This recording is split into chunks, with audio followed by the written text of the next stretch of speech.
Well, good Tuesday to you. I hope you're having a great day. I'm having a great day in the Lord. That's what He does. Today, I'd like to talk to you from the book of Matthew. This will be chapter 19 and beginning in verse 22. For many of you, this is going to be a very familiar passage. Oh, I'm sorry. I misquote myself. Starts in verse 16 and ends in 22. All right, I will start in 16. And behold, one came and said unto him, Good master, what good thing shall I do that I may have eternal life? And he said unto him, Why callest thou me good? There is none good but one, that is God. But if thou wilt enter into life, keep the commandments. And he said unto him, Which? Jesus said, Thou shalt do no murder, thou shalt not commit adultery, thou shalt not steal, thou shalt not bear false witness. Honor thy father and thy mother, and thou shalt love thy neighbor as thyself. The young man saith unto him, All these things have I kept from my youth up.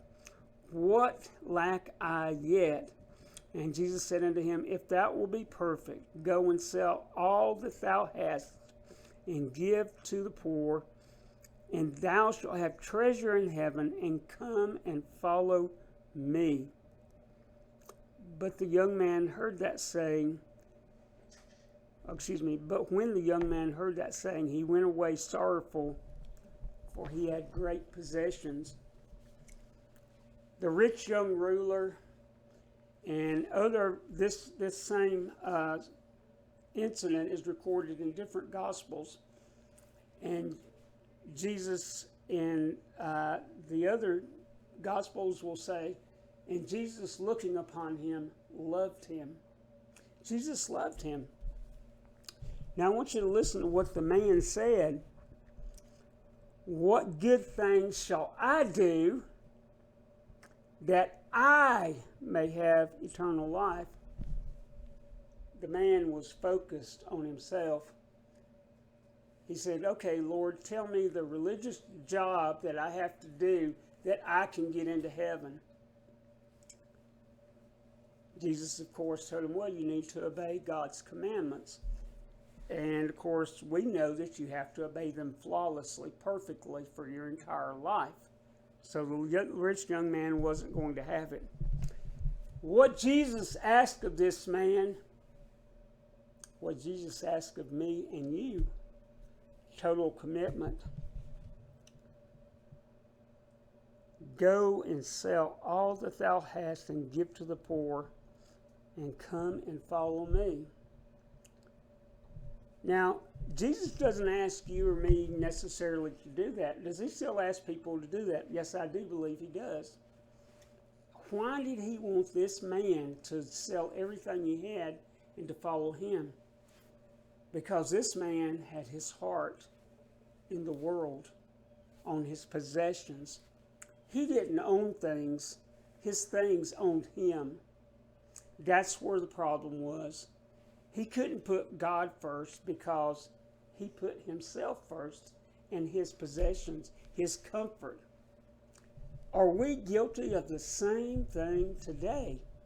Well, of course we are. We have more possessions than they did.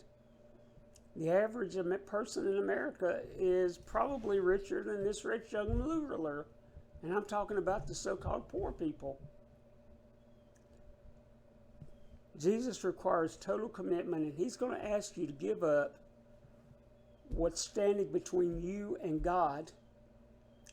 Now, it may not be money.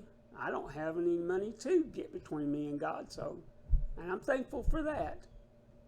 But there are other things in my life that are blocking me from getting closer to God. They're slowing down, retarding my progress to being sanctified, to being more Christ-like. If you ask God, if you pray, he'll tell you what those are, just as he told this rich young ruler. Jesus will tell you, this is one thing thou lackest. This do. I beg you, my brothers and sisters, ask the Lord. Find out what that is. Give it up. Let God help you give it up and draw closer to your God. For those of you who are not saved, there is nothing in this world. There's nothing, the entire world, all put together, is not worth what a relationship with Jesus Christ. I would rather have my relation with Jesus than own everything in this world. It's not worth it. Even if I had eternal life on earth, I don't want this material stuff. I want what's the real treasure. Well, I think it's about time for me to stop, so I'll just say, I pray that you'll think about this and ask the Lord about it. And I just want to thank you for coming in and listening to us today. And I will see you on Wednesday. Thank you very much, and God bless you.